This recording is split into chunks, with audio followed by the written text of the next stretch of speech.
ನಮಸ್ಕಾರ ಸ್ನೇಹಿತರೆ, study with MD ಕನ್ನಡಗೆ ನಿಮ್ಮೆಲ್ಲರಿಗೂ ಸ್ವಾಗತ. ಇಂದಿನ ವಿಡಿಯೋದಲ್ಲಿ ನಾವು ಭಾರತದ ಸಂವಿಧಾನದ ಬಗ್ಗೆ ನೋಡ್ತಾ ಹೋಗೋಣ. ಅಂದರೆ ಚಾಪ್ಟರ್ ವೈಸ್ MCQಗಳನ್ನ ಮಾಡ್ತಾ ಹೋಗ್ತೀನಿ. ಇದು ಚಾಪ್ಟರ್ 1. ಚಾಪ್ಟರ್ 1ನಲ್ಲಿ ನಾನು 50 ಕ್ವಶನನ್ನು ತೊಗೊಂಡಿದ್ದೀನಿ. ಹೀಗೆ ಪ್ರತಿ ಚಾಪ್ಟರಿಂದನೂ 50-100 ಕ್ವಶನನ್ನು ತೊಗೊಂಡು ವಿಡಿಯೋ ಮಾಡ್ತಾ ಹೋಗ್ತೀನಿ. ಈ video VAO, PC, PSI, SDA, FDA, RRB, SSC ಸೇರಿದಂತೆ ಇತರೆ ಎಲ್ಲ ಸ್ಪರ್ಧಾತ್ಮಕ ಪರೀಕ್ಷೆಗಳಿಗೆ ತುಂಬ ಉಪಯುಕ್ತವಾಗಿದೆ. ಹಾಗಾಗಿ ವಿಡಿಯೋವನ್ನು ಕೊನೆವರೆಗೂ ನೋಡಿ. ವಿಡಿಯೋ ಇಷ್ಟ ಆದರೆ ಲೈಕ್ ಮಾಡಿ, ನಿಮ್ಮ ಸ್ನೇಹಿತರೊಂದಿಗೆ ಶೇರ್ ಮಾಡಿ, ಹಾಗೂ ನಮ್ಮ ಸ್ಟಡಿ ವಿತ್ MD ಕನ್ನಡ ಚಾನಲ್ನ ಸಬ್ಸ್ಕ್ರೈಬ್ ಮಾಡ್ಕೊಳ್ಳಿ ಫ್ರೆಂಡ್. ಅಂದರೆ ಈಗ ಮೊನ್ನೆ PC ಎಕ್ಸಾಮ್ ನೋಡಿದ್ವಲ್ವ, ಪ್ರತಿ ಕ್ವಶನನ್ನು ಕೂಡ ಹೇಳಿಕೆ ರೂಪದಲ್ಲಿ ಅಥವಾ ಫೈಂಡ್ ಔಟ್ ಮಾಡಬೇಕಾಗಿರುತ್ತೆ. ಅಂದರೆ ಏರಿಕೆ ಕ್ರಮದಲ್ಲಿ ಕೊಡ್ತಾರೆ, ಹೇಳಿಕೆ ರೂಪದಲ್ಲಿ ಕೊಡ್ತಾರೆ. ಅದೇ ಥರ ಪ್ಯಾಟರ್ನನ್ನು ನಾನು ಕ್ವಶನನ್ನು ತೊಗೊಂಡಿದ್ದೀನಿ. ಈಗ ನೆಕ್ಸ್ಟ್ VAO ಎಕ್ಸಾಮ್ಗೆ ತುಂಬ ಯೂಸ್ಫುಲ್ ಆಗೋ ಥರ ನಾನು ಪ್ರತಿ ಚಾಪ್ಟರನ್ನು ಇದೇ ಥರ MCQಗಳನ್ನ ತೊಗೊಂಡು ಮಾಡ್ತಾ ಹೋಗ್ತೀನಿ. ಬನ್ನಿ ಫ್ರೆಂಡ್ಸ್, ಹಾಗಾದರೆ ಮೊದಲನೇ ಕ್ವಶನನ್ನು ನೋಡ್ತಾ ಹೋಗೋಣ. ಇದು ಭಾರತ ಸಂವಿಧಾನದ ಪರಿಚಯ ಆದಮೇಲೆ ಮೊದಲನೇ ಅಧ್ಯಾಯದಲ್ಲಿ ಮೊದಲನೇ ಚಾಪ್ಟರು ಭಾರತ ಸಂವಿಧಾನದ ಪರಿಚಯ. ಇದರಲ್ಲಿ ಕ್ವಶನ್ ನಂಬರ್ 1, ಕೆಳಗಿನ ಹೇಳಿಕೆಗಳನ್ನು ಪರಿಗಣಿಸಿ ಅಂತ ಕೇಳಿದ್ದಾರೆ. ಇದೇ ಥರ ಪ್ರತಿಯೊಂದು ವಿಡಿಯೋನು ಮಾಡ್ತಾ ಹೋಗ್ತೀನಿ ಫ್ರೆಂಡ್ಸ್.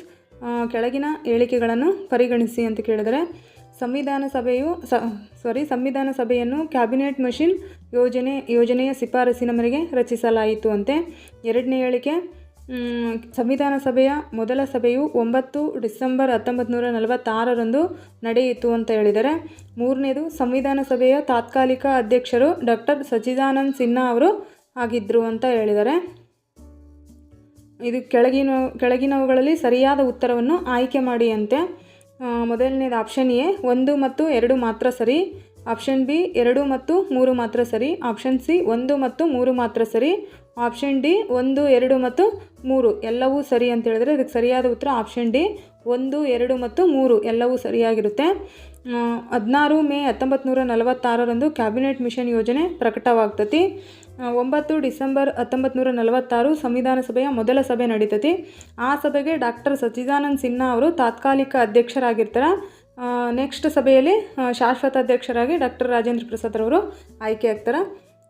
ಸೆಕೆಂಡ್ ಕ್ವಶನ್, ಕೆಳಗಿನವುಗಳನ್ನು ಹೊಂದಿಸಿ ಬರೆಯಿರಿ ಅಂತ ಕೇಳಿದರೆ, ಪಟ್ಟಿ 1, ಪಟ್ಟಿ 2, ಕ್ಯಾಬಿನೆಟ್ ಮಿಷನ್ ಯೋಜನೆ ಕರಡು ಸಮಿತಿಯ ರಚನೆ. ಆಪ್ಷನ್ 2, 9 ಡಿಸೆಂಬರ್ 1946 ಸಂವಿಧಾನ ಜಾರಿಗೆ ಬಂದ ದಿನ. 3, 29 ಆಗಸ್ಟ್ 1947 ಸಂವಿಧಾನ ಸಭೆಯ ಮೊದಲ ಸಭೆ ಅಂತ ಹೇಳಿದರೆ.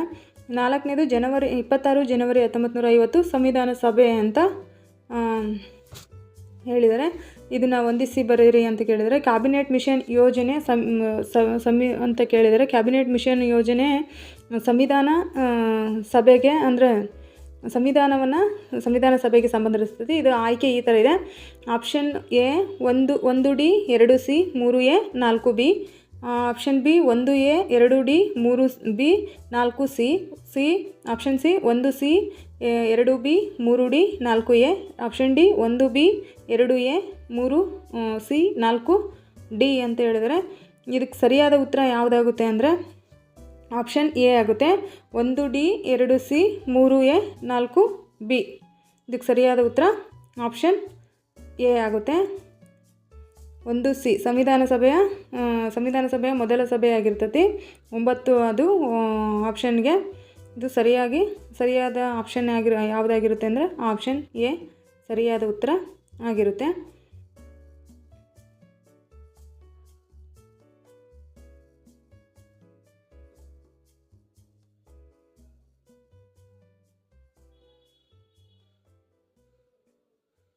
ಸಾರಿ ಫ್ರೆಂಡ್ಸ್, ಇದು ಯಾಕೋ ಇಷ್ಟು ಲೇಟಾಗಿ ಇದು ಆಗ್ತಿದೆ.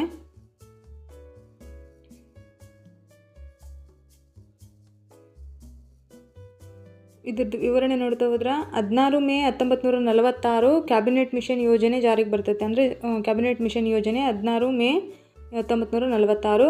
9 ಡಿಸೆಂಬರ್ 1946 ಮೊದಲ ಸಭೆ. 29 ಆಗಸ್ಟ್ 1947 ಕರಡು ಸಮಿತಿ ರಚನೆ. 26 ಜನವರಿ 1950 ಸಂವಿಧಾನ ಜಾರಿಗೆ ಬಂದ ದಿನ ಆಗಿರ್ತೈತಿ.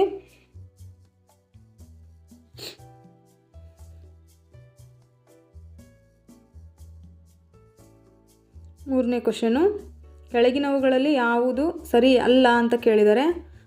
Option A doctor B or ಹೋಯಿತು ಅದು ಡಾಕ್ಟರ್ ಬಿ ಆರ್ ಅಂಬೇಡ್ಕರ್ ಅವರು ಕರಡು ಸಮಿತಿಯ ಅಧ್ಯಕ್ಷರು ಅಂತ ಹೇಳಿದ್ದಾರೆ. Option B doctor Rajendra Prasad ಸಂವಿಧಾನ ಸಭೆಯ ಶಾಶ್ವತ ಅಧ್ಯಕ್ಷರು ಅಂತ ಹೇಳಿದ್ದಾರೆ. Option C B N Rao ಸಂವಿಧಾನಿಕ ಸಲಹೆಗಾರರು ಅಂತ ಹೇಳಿದ್ದಾರೆ. Option D B N Rao ಕರಡು ಸಮಿತಿಯ ಅಧ್ಯಕ್ಷರು ಅಂತ ಹೇಳಿದರೆ. ಇದಕ್ಕೆ ಸರಿಯಾದ ಉತ್ತರ option D B N R Rao ಕರಡು ಸಮಿತಿಯ ಅಧ್ಯಕ್ಷರಲ್ಲ, ಅವರು ಸಂವಿಧಾನಿಕ ಸಲಹೆಗಾರರು. ಹಾಗಾಗಿ ಬಿ ಎನ್ ಆರ್ ರಾವ್ ಅವರು ಸಂವಿಧಾನಿಕ ಸಲಹೆಗಾರರು. ಕರಡು ಸಮಿತಿಯ ಅಧ್ಯಕ್ಷರು ಡಾಕ್ಟರ್ ಬಿ ಆರ್ ಅಂಬೇಡ್ಕರ್ ಅವರಾಗಿರ್ತಾರೆ. 4ನೇ ಕ್ವಶನ್, ಕೆಳಗಿನ ಹೇಳಿಕೆಗಳನ್ನು ಪರಿಗಣಿಸಿ. ಒಂದನೇದು, ಭಾರತದ ಸಂವಿಧಾನವನ್ನು 26 ನವೆಂಬರ್ 1949 ಅಂಗೀಕರಿಸಲಾಯಿತು ಅಂತೆ. ಎರಡನೇದು, ಭಾರತದ ಸಂವಿಧಾನವು 26 ಜನವರಿ 1950 ಜಾರಿಗೆ ಬಂತು. ಮೂರನೇದು, 26 ಜನವರಿಯನ್ನು ಪೂರ್ಣ ಸ್ವರಾಜ್ ದಿನದ ಸ್ಮರಣಾರ್ಥವಾಗಿ ಆಯ್ಕೆ ಮಾಡಲಾಯಿತು ಅಂತ ಹೇಳಿದ್ದಾರೆ. ಇದ್ರಾಗ ಯಾವ್ದು ಸರಿ ಅಲ್ಲ ಅಂತ ಕೇಳಿದ್ದಾರೆ. ಇದು ಆಪ್ಷನ್ ಎ 1 ಮಾತ್ರ ಸರಿ, ಆಪ್ಷನ್ ಬಿ 1 ಮತ್ತು 2 ಸರಿ, ಆಪ್ಷನ್ ಸಿ 2 ಮತ್ತು 3 ಮಾತ್ರ ಸರಿ, ಆಪ್ಷನ್ ಡಿ 1, 2, 3 ಸರಿ. ಇದಕ್ಕೆ ಸರಿಯಾದ ಉತ್ತರ ಎಲ್ಲವೂ ಸರಿಯಾಗಿರ್ತವೆ. 26 ನವೆಂಬರ್ 1949 ಸಂವಿಧಾನ ಅಂಗೀಕಾರ ಆಗಿರ್ತೈತಿ. 26 ಜನವರಿ 1950 ಸಂವಿಧಾನ ಜಾರಿಗೆ ಬರ್ತೈತಿ. 26 ಜನವರಿ 1930 ಪೂರ್ಣ ಸ್ವರಾಜ್ಯ ದಿನವಾಗಿರ್ತೈತಿ. 5ನೇ ಕ್ವಶನ್, ಕೆಳಗಿನಗಳಲ್ಲಿ ಯಾವುದು ಸರಿಯಾಗಿದೆ ಅಂತ ಕೇಳಿದರೆ. ಸಂವಿಧಾನ ರಚನೆಗೆ 1 ವರ್ಷ 6 ತಿಂಗಳು ತೆಗೆದುಕೊಂಡಿತು ಅಂತ ಹೇಳಿದ್ದಾರೆ. ಆಪ್ಷನ್ ಬಿ ಸಂವಿಧಾನ ರಚನೆಗೆ 2 ವರ್ಷ 11 ತಿಂಗಳು 18 ದಿನಗಳು ತೆಗೆದುಕೊಂಡಿತು. ಆಪ್ಷನ್ ಸಿ ಸಂವಿಧಾನ ರಚನೆಗೆ 4 ವರ್ಷ ತೆಗೆದುಕೊಂಡಿತು.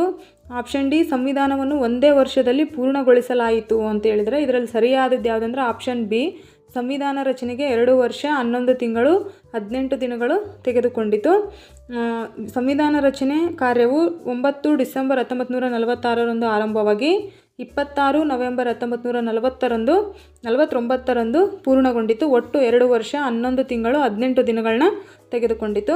ಹಾಗಾಗಿ ಆಪ್ಷನ್ ಬಿ ಸರಿಯಾದ ಉತ್ತರ ಆಗಿರ್ತದೆ.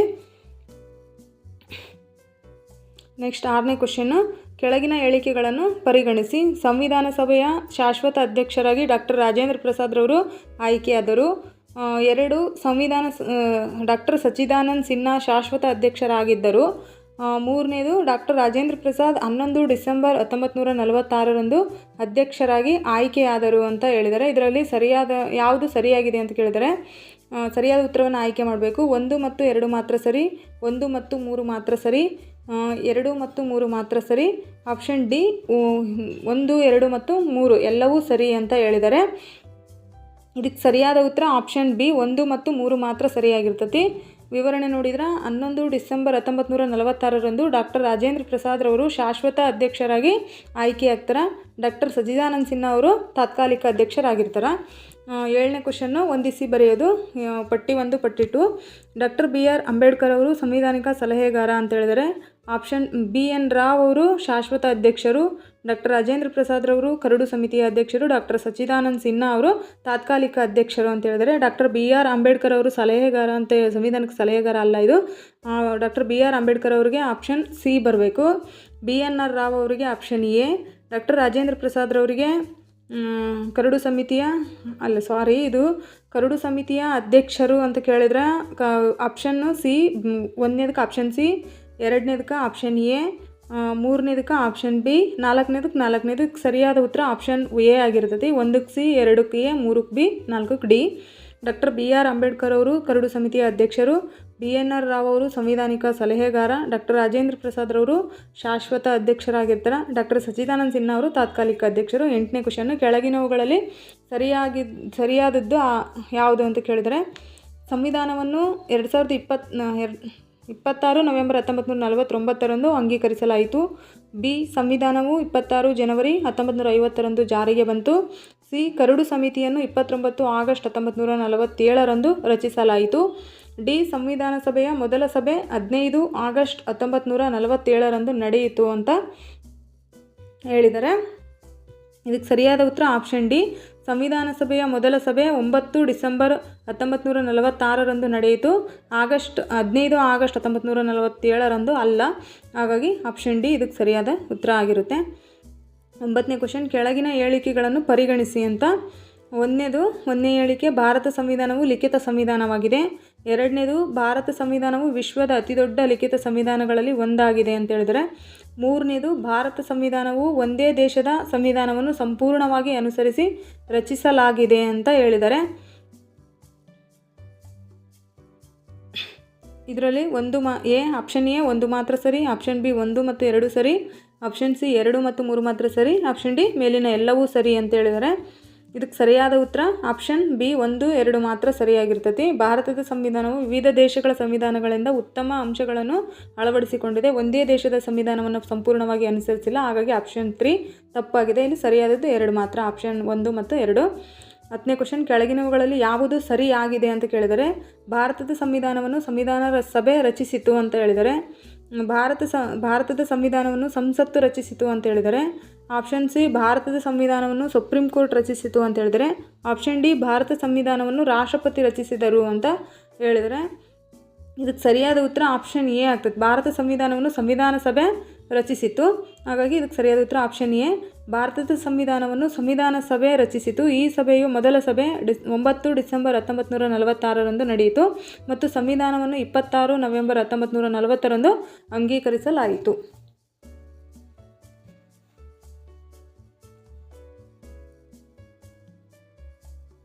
ನೆಕ್ಸ್ಟ್ ಕ್ವಶನ್, ಕೆಳಗಿನ ಹೇಳಿಕೆಗಳನ್ನು ಪರಿಗಣಿಸಿ. ಒಂದನೇದು, ಭಾರತ ಸಂವಿಧಾನವು ನಾವು ಭಾರತದ ಜನತೆ ಎಂಬ ಪದಗಳಿಂದ ಆರಂಭವಾಗುತ್ತದೆ. ಎರಡನೇದು, ಈ ಪದಗಳು ಸಂವಿಧಾನದ ಅಧಿಕಾರದ ಮೂಲ ಜನತೆ ಎಂಬುದನ್ನು ಸೂಚಿಸುತ್ತದೆ. ಮೂರನೇದು, ಈ ಪದಗಳು ಮೂಲಭೂತ ಹಕ್ಕುಗಳ ಭಾಗವಾಗಿವೆ ಅಂತ ಹೇಳಿದರೆ. ಕೆಳಗಿನವುಗಳಲ್ಲಿ ಸರಿಯಾದ ಉತ್ತರವನ್ನು ಆಯ್ಕೆ ಮಾಡಿ ಅಂತ ಕೇಳಿದ್ದಾರೆ. ಇದರಲ್ಲಿ ಯಾವ್ದು ಸರಿಯಾಗಿದೆ ಅಂತ, ಯಾವ್ಯಾವ ಸರಿ ಅಂತ ಹೇಳಬೇಕು. ಆಪ್ಷನ್ ಎ 1 ಮಾತ್ರ ಸರಿ, ಆಪ್ಷನ್ ಬಿ 1 ಮತ್ತು 2 ಮಾತ್ರ ಸರಿ, ಆಪ್ಷನ್ ಸಿ 2 ಮತ್ತು 3 ಮಾತ್ರ ಸರಿ, ಆಪ್ಷನ್ ಡಿ ಮೇಲಿನ ಎಲ್ಲವೂ ಸರಿ ಅಂತ ಹೇಳಿದ್ದಾರೆ. ಇದಕ್ಕೆ ಸರಿಯಾದ ಉತ್ತರ ಯಾವುದಾಗುತ್ತೆ? ಆಪ್ಷನ್ ಬಿ ಆಗುತ್ತೆ. 1 ಮತ್ತು 2 ಮಾತ್ರ ಸರಿಯಾಗಿರ್ತೈತಿ. ನಾವು ಭಾರತದ ಜನತೆ ಎಂಬ ಪದಗಳು ಪೀಠಿಕೆಯಲ್ಲಿ ಇವೆ. ಇವು ಸಂವಿಧಾನದ ಅಂತಿಮ ಅಧಿಕಾರ ಜನತೆಯಲ್ಲಿದೆ ಎಂಬುದನ್ನು ಸೂಚಿಸುತ್ತವೆ. ಅವು ಮೂಲಭೂತ ಹಕ್ಕುಗಳ ಭಾಗವಲ್ಲ. ಹಾಗಾಗಿ ಆಪ್ಷನ್ 3 ತಪ್ಪಾಗಿದೆ. 1 ಮತ್ತು 2 ಮಾತ್ರ ಸರಿಯಾಗಿದೆ. 12ನೇ ಕ್ವಶನ್, ಕೆಳಗಿನವುಗಳನ್ನು ಹೊಂದಿಸಿ ಬರೆಯಿರಿ. ಪಟ್ಟಿ 1, ಪಟ್ಟಿ 2. 26 ನವೆಂಬರ್ 1949 ಕರಡು ಸಮಿತಿ ರಚನೆ. ಎರಡನೇದು 26 ಜನವರಿ 1950 ಸಂವಿಧಾನ ಜಾರಿ. 29 ಆಗಸ್ಟ್ 1947 ಸಂವಿಧಾನ ಅಂಗೀಕಾರ. 11 ಡಿಸೆಂಬರ್ 1946 ಡಾಕ್ಟರ್ ರಾಜೇಂದ್ರ ಪ್ರಸಾದ್ ರವರು ಅಧ್ಯಕ್ಷರಾಗಿ ಆಯ್ಕೆ ಅಂತ ಹೇಳಿದ್ರೆ. ಇದಕ್ಕೆ ಹೊಂದಿಸಿ ಬರೆಯೋದು ನೋಡಿದರೆ 26 ನವೆಂಬರ್ 1949 ಸಂವಿಧಾನ ಅಂಗೀಕಾರ ಆಪ್ಷನ್ ಸಿ. 26 ಜನವರಿ 1950 ಸಂವಿಧಾನ ಜಾರಿಯಾಗಿದ್ದು ಆಪ್ಷನ್ ಬಿ. 29 ಆಗಸ್ಟ್ 1947 ಕರಡು ಸಮಿತಿ ರಚನೆಯಾಗಿದ್ದು 11 ಡಿಸೆಂಬರ್ 1946 ಡಾಕ್ಟರ್ ರಾಜೇಂದ್ರ ಪ್ರಸಾದ್ ರವರು ಅಧ್ಯಕ್ಷರಾಗಿ ಆಯ್ಕೆಯಾಗಿದ್ದು. ಹಾಗಾಗಿ ಒಂದನೇದಕ್ಕೆ ಆಪ್ಷನ್ನು 1900 ಅಂಗೀಕಾರ ಆಗಿದ್ದು ಒಂದನೇದಕ್ಕೆ ಸಿ, ಎರಡನೇದಕ್ಕೆ ಬಿ. ಇದು ಸರಿಯಾದ ಉತ್ತರ ಆಪ್ಷನ್ ಎ. 1ಕ್ಕೆ ಸಿ, 2ಕ್ಕೆ ಬಿ, 3ಕ್ಕೆ ಎ, 4ಕ್ಕೆ ಡಿ. ಇದು ಆಪ್ಷನ್ ಸಿ ಎ ಆಗಿರ್ತೈತಿ. 1ನೇದಕ್ಕೆ ಸಿ, 2ನೇದಕ್ಕೆ ಬಿ, 3ನೇದಕ್ಕೆ ಎ, 4ನೇದಕ್ಕೆ D. 11 December 1946 doctor Rajendra Prasad ರವರು ಅಧ್ಯಕ್ಷರಾಗಿ ಆಯ್ಕೆಯಾದರು. 29 ಆಗಸ್ಟ್ 1947 ಕರಡು ಸಮಿತಿ ರಚನೆ ಆಯಿತು. 26 ನವೆಂಬರ್ 1949 ಸಂವಿಧಾನವನ್ನು ಅಂಗೀಕರಿಸಲಾಯಿತು. 26 ಜನವರಿ 1950 ಸಂವಿಧಾನ ಜಾರಿಗೆ ಬಂದ ದಿನ ಅಂತ ನೋಡ್ತೀವಿ. 13ನೇ ಕ್ವಶನ್, ಕೆಳಗಿನವುಗಳಲ್ಲಿ ಯಾವುದು ಸರಿಯಾಗಿದೆ ಅಂತ ಕೇಳಿದರೆ. ಭಾರತದ ಸಂವಿಧಾನವು ಲಿಖಿತ ಸಂವಿಧಾನವಾಗಿದೆ. ಸಂವಿಧಾನವನ್ನು ವಿವಿಧ ದೇಶಗಳ ಸಂವಿಧಾನಗಳಿಂದ ಪ್ರೇರಣೆ ಪಡೆದು ರಚಿಸಲಾಗಿದೆ. ಸಂವಿಧಾನವನ್ನು ಬ್ರಿಟಿಷ್ ಸಂಸತ್ತು ರಚಿಸಿತು. ಸಂವಿಧಾನವನ್ನು ಸಂವಿಧಾನ ಸಭೆ ಅಂಗೀಕರಿಸಿತು ಅಂತ ಹೇಳಿದರೆ. ಇದಕ್ಕೆ ಸರಿಯಾದ ಉತ್ತರ ಯಾವುದಾಗಿರ್ತದೆ ಅಂದರೆ ಯಾವುದು ಸರಿಯಲ್ಲ ಅಂತ ಕೇಳಿದರೆ ಇದರಲ್ಲಿ ಆಪ್ಷನ್ ಸಿ ಸರಿಯಲ್ಲ. ಸಂವಿಧಾನವನ್ನು ಬ್ರಿಟಿಷ್ ಸಂಸತ್ತು ರಚಿಸಿಲ್ಲ, ಹಾಗಾಗಿ ಸರಿಯಲ್ಲ. ಭಾರತದ ಸಂವಿಧಾನವನ್ನು ಸಂವಿಧಾನ ಸಭೆ ರಚಿಸಿ 26 ನವೆಂಬರ್ 1949ರಂದು ಅಂಗೀಕರಿಸಿತು. 14ನೇ ಕ್ವಶನ್, ಕೆಳಗಿನ ಹೇಳಿಕೆಗಳನ್ನು ಪರಿಗಣಿಸಿ. ಸಂವಿಧಾನ ಸಭೆಯ ಕೆಲವು ಸದಸ್ಯರನ್ನು ಪ್ರಾಂತೀಯ ವಿಧಾನಸಭೆಗಳು ಆಯ್ಕೆ ಮಾಡಿದ್ವು. ಎರಡನೇದು, ದೇಶೀಯ ಸಂಸ್ಥಾನಗಳಿಗೂ ಸಂವಿಧಾನ ಸಭೆಯಲ್ಲಿ ಪ್ರತಿನಿಧಿತ್ವ ನೀಡಲಾಗಿತ್ತು. ಮೂರನೇದು, ಸಂವಿಧಾನ ಸಭೆಯ ಎಲ್ಲ ಸದಸ್ಯರನ್ನು ನೇರವಾಗಿ ಜನರು ಆಯ್ಕೆ ಮಾಡಿದರು ಅಂತ ಹೇಳಿದರೆ. ಸಂವಿಧಾನ ಸಭೆಯ ಎಲ್ಲ ಸದಸ್ಯರನ್ನು ನೇರವಾಗಿ ಜನರು ಆಯ್ಕೆ ಮಾಡಿದರು ಅಂತ ಹೇಳಿದ್ದಾರೆ. ಇದರಲ್ಲಿ ಯಾವ್ದು ಸರಿ ಆಗಿದೆ ಅಂತ ನೋಡಬೇಕು, ಯಾವ್ದು ಸರಿ ಆಗಿಲ್ಲ ಅಂತಲೂ ನೋಡಬೇಕು. ಇದರಲ್ಲಿ ಆಪ್ಷನ್ 1 ಮಾತ್ರ ಸರಿ, ಆಪ್ಷನ್ 1 ಮತ್ತು 2 ಮಾತ್ರ ಸರಿ, ಬಿ ಸಿ 2 ಮತ್ತು 3 ಮಾತ್ರ ಸರಿ, 4 1 2 3 ಎಲ್ಲವೂ ಸರಿ ಅಂತ ಹೇಳಿದ್ರೆ ಇದಕ್ಕೆ ಸರಿಯಾದ ಉತ್ತರ ಆಪ್ಷನ್ ಬಿ 1 ಮತ್ತು 2 ಮಾತ್ರ ಸರಿಯಾಗಿರ್ತೈತಿ. ಸಂವಿಧಾನ ಸಭೆಯ ಸದಸ್ಯರನ್ನು ನೇರವಾಗಿ ಜನರು ಆಯ್ಕೆ ಮಾಡಿರಲಿಲ್ಲ. ಹೆಚ್ಚಿನ ಸದಸ್ಯರನ್ನು ಪ್ರಾಂತೀಯ ವಿಧಾನಸಭೆಗಳು ಆಯ್ಕೆ ಮಾಡಿದ್ವು ಹಾಗೂ ದೇಶೀಯ ಸಂಸ್ಥಾನಗಳಿಗೂ ಪ್ರತಿನಿಧಿತ್ವ ನೀಡಲಾಗಿತ್ತು. 15ನೇದು ಕೆಳಗಿನವುಗಳಲ್ಲಿ ಯಾವುದು ಸರಿಯಾಗಿದೆ ಅಂತ ಕೇಳಿದರೆ ಸಂವಿಧಾನ ಸಭೆಯ ಮೊದಲ ಸಭೆ 26 ಜನವರಿ 1950 ನಡೆಯಿತು ಅಂತ ಹೇಳಿದರೆ. 2ನೇದು ಕರಡು ಸಮಿತಿಯ ರಚನೆ 29 ಆಗಸ್ಟ್ 1947 ನಡೆಯಿತು ಅಂತ ಹೇಳಿದರೆ. 3ನೇದು ಸಂವಿಧಾನವನ್ನು 15 ಆಗಸ್ಟ್ 1947 ಅಂಗೀಕರಿಸಲಾಯಿತು ಅಂತ ಹೇಳಿದರೆ. ಡಿ ಡಾಕ್ಟರ್ BNR ರಾವ್ ಕರಡು ಸಮಿತಿಯ ಅಧ್ಯಕ್ಷರಾಗಿದ್ದರು ಅಂತ ಹೇಳಿದರೆ ಇದಕ್ಕೆ ಸರಿಯಾದ ಉತ್ತರ ಆಪ್ಷನ್ ಬಿ ಆಗಿರ್ತೈತಿ. ಕರಡು ಸಮಿತಿ ರಚನೆ ಆಗಿದ್ದು 29 ಆಗಸ್ಟ್ 1947 ನಡೆಯಿತು ಅಂತ ಹೇಳಿದರೆ ಇದಕ್ಕೆ ಸರಿಯಾದ ಉತ್ತರ ಆಪ್ಷನ್ ಬಿ ಆಗಿರ್ತೈತಿ. ಕರಡು ಸಮಿತಿಯ ರಚನೆ 29 ಆಗಸ್ಟ್ 1907 ನಡೆಯಿತು.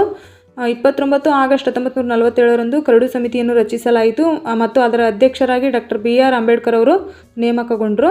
ಹಾಗಾಗಿ ಆಪ್ಷನ್ ಬಿ ಸರಿಯಾದ ಉತ್ತರ ಆಗಿರ್ತೈತಿ.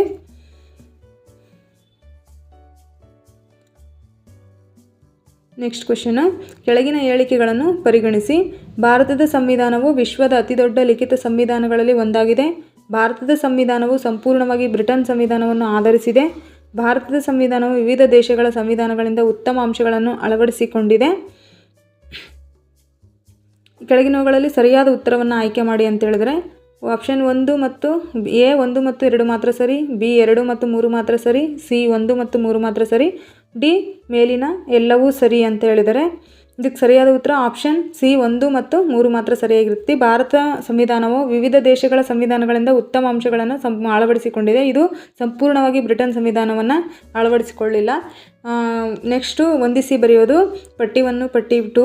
ಡಾಕ್ಟರ್ BR ಅಂಬೇಡ್ಕರ್ ಅವರು ಸಂವಿಧಾನ ಸಭೆಯ ಶಾಶ್ವತ ಅಧ್ಯಕ್ಷರು. ಡಾಕ್ಟರ್ ರಾಜೇಂದ್ರ ಪ್ರಸಾದ್ ಅವರು ಸಂವಿಧಾನಕ ಸಲಹೆಗಾರ. BNR ರಾವ್ ಅಧ್ಯಕ್ಷರು ಕರಡು ಸಮಿತಿಯ ಅಧ್ಯಕ್ಷರು. ಡಾಕ್ಟರ್ ಸಚ್ಚಿದಾನಂದ ಸಿಂಧ ತಾತ್ಕಾಲಿಕ ಅಂತ ಹೇಳಿದರೆ 1ನೇದಕ್ಕೆ ಇಲ್ಲಿ ಕರಡು ಸಮಿತಿ ಬರಬೇಕು, ಆಪ್ಷನ್ ಸಿ. 2ನೇದಕ್ಕೆ ಶಾಶ್ವತ ಅಂದರೆ ಸಂವಿಧಾನಿಕ ಸಭೆಯ ಶಾಶ್ವತ ಅಧ್ಯಕ್ಷರು. 2ನೇದಕ್ಕೆ 1, 1ನೇದಕ್ಕೆ 3, 2ನೇದಕ್ಕೆ 1, 4ನೇದಕ್ಕೆ 3ನೇದಕ್ಕೆ 2 ಬಿ, 4ನೇದಕ್ಕೆ ಡಿ. ಇದಕ್ಕೆ ಸರಿಯಾದ ಉತ್ತರ ಆಪ್ಷನ್ ಎ ಬರ್ತೈತೆ. 1ಕ್ಕೆ ಸಿ, 2ಕ್ಕೆ ಎ, 3ಕ್ಕೆ ಬಿ, 4ಕ್ಕೆ ಡಿ. ಇದಕ್ಕೆ ಸರಿಯಾದ ಉತ್ತರ ಆಪ್ಷನ್ ಎ ಬರ್ತೈತಿ. 1 ಸಿ, 2 ಎ, 3 ಬಿ, 4 ಡಿ. ಇದಕ್ಕೆ ಸರಿಯಾದ ಉತ್ತರ ಆಪ್ಷನ್ ಎನೇ ಬರ್ತೈತಿ.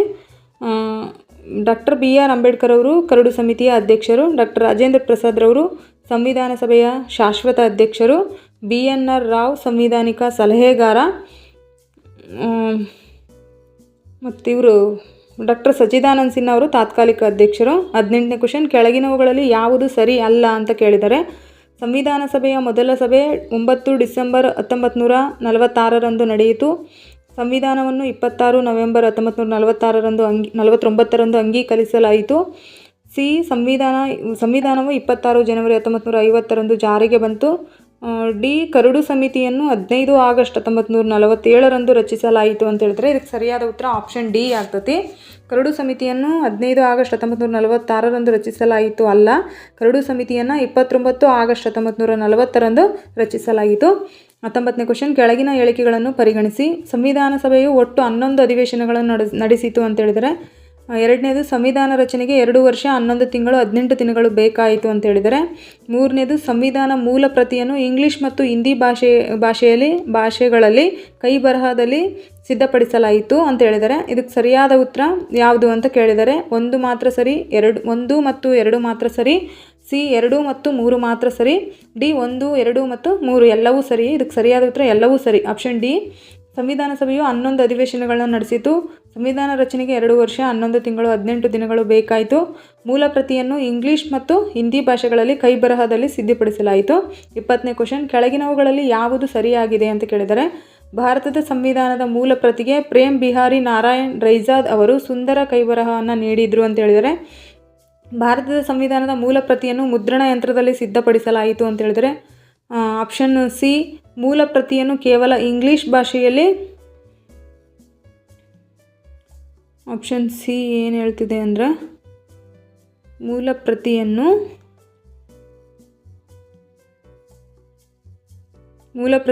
ಕೇವಲ ಇಂಗ್ಲೀಷ್ ಭಾಷೆಯಲ್ಲಿ ಸಿದ್ಧಪಡಿಸಲಾಯಿತು. ಡಿ ಸಂವಿಧಾನದ ಮೂಲ ಪ್ರತಿಗೆ ಯಾವುದೇ ಅಲಂಕಾರ ಮಾಡಲಾಗಿಲ್ಲ ಅಂತ ಹೇಳಿದರೆ ಇದಕ್ಕೆ ಸರಿಯಾದ ಉತ್ತರ ಆಪ್ಷನ್ ಎ. ಭಾರತ ಸಂವಿಧಾನದ ಮೂಲ ಪ್ರತಿಗೆ ಪ್ರೇಮ್ ಬಿಹಾರಿ ನಾರಾಯಣ್ ರೈಜಾದ್ ಅವರು ಸುಂದರ ಕೈ ಬರಹವನ್ನು ನೀಡಿದರು. ಇದು ಸರಿಯಾದ ಉತ್ತರ ಆಪ್ಷನ್ ಎ. ಭಾರತದ ಸಂವಿಧಾನದ ಮೂಲ ಪ್ರತಿಯನ್ನು ಪ್ರೇಮ್ ಬಿಹಾರಿ ನಾರಾಯಣ್ ರೈಜಾದ್ ಅವರು ಕೈ ಬರಹದಲ್ಲಿ ಬರೆದರು. ಅದರ ಪುಟಗಳಿಗೆ ನಂದಲಾಲ್ ಬೋಸ್ ಮತ್ತು ಅವರ ತಂಡ ಭಾರತೀಯ ಕಲಾ ಶೈಲಿಯಲ್ಲಿ ಅಲಂಕಾರವನ್ನು ಮಾಡಿದರು. ಇದಕ್ಕೆ ಸರಿಯಾದ ಉತ್ತರ ಆಪ್ಷನ್ ಎನೇ. ಅದು ಪ್ರತಿಯನ್ನು ಮೂಲ ಕೈ ಬರಹ ರೂಪದಲ್ಲಿ ಸಿದ್ಧಪಡಿಸಿದವರು ಪ್ರೇಮ್ ಬಿಹಾರಿ ನಾರಾಯಣ್ ರೈಜಾದ್ ಅವರು.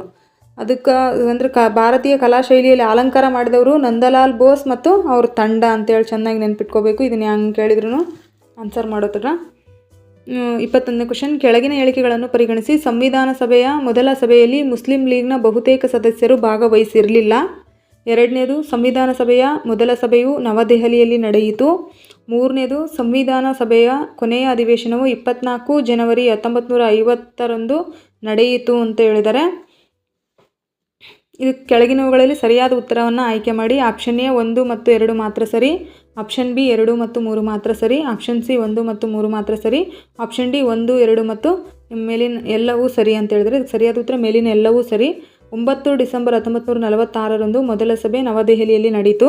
ಮುಸ್ಲಿಂ ಲೀಗ್ನ ಬಹುತೇಕ ಸದಸ್ಯರು ಮೊದಲ ಸಭೆಯನ್ನು ಬಹಿಷ್ಕರಿಸಿದರು. 24 ಜನವರಿ 1950 ಸಂವಿಧಾನ ಸಭೆಯ ಕೊನೆಯ ಅಧಿವೇಶನ ನಡೀತು. ಇದಕ್ಕೆ ಸರಿಯಾದ ಉತ್ತರ ಮೇಲಿನ ಎಲ್ಲವೂ ಸರಿಯಾಗಿರುತ್ತೆ. 22ನೇ ಕ್ವಶನು, ಕೆಳಗಿನವುಗಳನ್ನು ಹೊಂದಿಸಿ ಅಂತ ಕೇಳಿದರೆ ಎ ಪಟ್ಟಿ ಬಿ ಪಟ್ಟಿ. 24 ಜನವರಿ 1950 ರಾಷ್ಟ್ರೀಯ ಧ್ವಜ ಅಂಗೀಕಾರ. 22 ಜುಲೈ 1947 ರಾಷ್ಟ್ರಗೀತೆ ಅಂಗೀಕಾರ. 26 ನವೆಂಬರ್ 1949 ಸಂವಿಧಾನ ಅಂಗೀಕಾರ. ಆಪ್ಷನ್ 4 ಏನಿದೆ,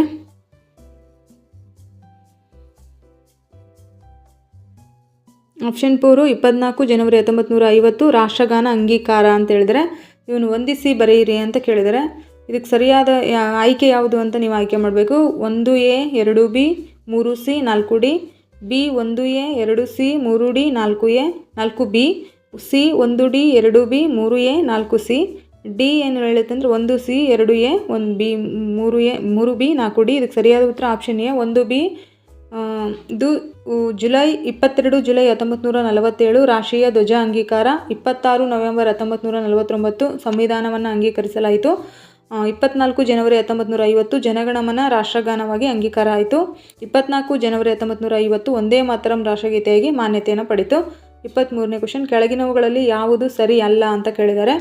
ಸಂವಿಧಾನದ ಕೆಲವು ವಿಧಿಗಳು 26 ನವೆಂಬರ್ 1940 ಜಾರಿಗೆ ಬಂದವು. ಬಿ ಏನು ಹೇಳುತ್ತೆ ಅಂದರೆ ಸಂಪೂರ್ಣ ಸಂವಿಧಾನ 26 ಜನವರಿ 1950 ಜಾರಿಗೆ ಬಂತು ಅಂತ ಹೇಳುತ್ತೆ. ಸಿ ಏನು ಹೇಳುತ್ತೆ ಅಂದರೆ 26 ಜನವರಿ ದಿನಾಂಕವನ್ನು ಐತಿಹಾಸಿಕ ಮಹತ್ವದ ಕಾರಣದಿಂದ ಆಯ್ಕೆ ಮಾಡಲಾಗಿದೆ ಅಂತ ಹೇಳಿದರೆ. ಡಿ ಏನು ಹೇಳುತ್ತೆ ಅಂದರೆ ಸಂವಿಧಾನ ಅಂಗೀಕಾರ ಮತ್ತು ಜಾರಿ ಒಂದೇ ದಿನ ನಡೆಯಿತು ಅಂತ ಹೇಳಿದರೆ. ಇದು ಸರಿಯಾದ ಉತ್ತರ ಇದಕ್ಕೆ ಡಿ ಸಂವಿಧಾನ ಅಂಗೀಕಾರ ಮತ್ತು ಜಾರಿ ಒಂದೇ ದಿನ ನಡೀತೈತಿ. ಇದಕ್ಕೆ ಸರಿಯಾದ ಉತ್ತರ ಆಪ್ಷನ್ ಡಿ. ಸಂವಿಧಾನವನ್ನು 26 ನವೆಂಬರ್ 1949 ಅಂಗೀಕರಿಸಲಾಯಿತು. ಸಂಪೂರ್ಣವಾಗಿ 26 ಜನವರಿ 1950 ಜಾರಿಗೆ ತರಲಾಯಿತು. ಅಂಗೀಕಾರ ಆಗಿದ್ದು 1949, ಜಾರಿಗೆ ಬಂದದ್ದು 1950. ಕೆಳಗಿನ ಹೇಳಿಕೆಗಳನ್ನು ಪರಿಗಣಿಸಿ ಅಂತ ಹೇಳಿದ್ರೆ ನೆಕ್ಸ್ಟ್ ಕ್ವಶನು. ಭಾರತದ ಸಂವಿಧಾನವು ಮೂಲತಃ 395 ವಿಧಿಗಳು ಮತ್ತು 8 ಅನುಸೂಚಿಗಳನ್ನು ಹೊಂದಿತ್ತು. ಎರಡನೇದು, ಮೂಲ ಸಂವಿಧಾನದಲ್ಲಿ 22 ಭಾಗಗಳಿದ್ವು. ಮೂರನೇದು, ಸಂವಿಧಾನದ ಮೂಲ ಪ್ರತಿಯನ್ನು ಕೈ ಬರಹದಲ್ಲಿ ಸಿದ್ಧಪಡಿಸಲಾಯಿತು ಅಂತ ಹೇಳಿದ್ರೆ ಕೆಳಗಿನವುಗಳಲ್ಲಿ ಸರಿಯಾದ ಉತ್ತರವನ್ನು ಆಯ್ಕೆ ಮಾಡಿ. ಆಪ್ಷನ್ ಎ 1 ಮತ್ತು 2 ಮಾತ್ರ ಸರಿ, ಆಪ್ಷನ್ ಬಿ 2 ಮತ್ತು 3 ಮಾತ್ರ ಸರಿ, ಆಪ್ಷನ್ ಸಿ 1 ಮತ್ತು 3 ಮಾತ್ರ ಸರಿ, ಆಪ್ಷನ್ ಡಿ ಮೇಲಿನ ಎಲ್ಲವೂ ಸರಿ ಅಂತ ಹೇಳಿದ್ದಾರೆ. ಇದಕ್ಕೆ ಸರಿಯಾದ ಉತ್ತರ ಆಪ್ಷನ್ ಡಿ ಮೇಲಿನ ಎಲ್ಲವೂ ಸರಿ. ಮೂಲ ಸಂವಿಧಾನದಲ್ಲಿ 22 ಭಾಗಗಳು, 395 ವಿಧಿಗಳು ಮತ್ತು 8 ಅನುಸೂಚಿಗಳು ಇದ್ದವು.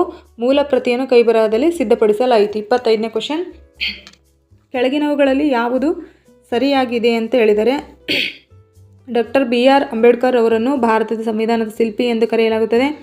ಡಾಕ್ಟರ್ ರಾಜೇಂದ್ರ ಪ್ರಸಾದ್ ರವರನ್ನು ಸಂವಿಧಾನದ ಶಿಲ್ಪಿ ಎಂದು ಕರೆಯಲಾಗುತ್ತದೆ.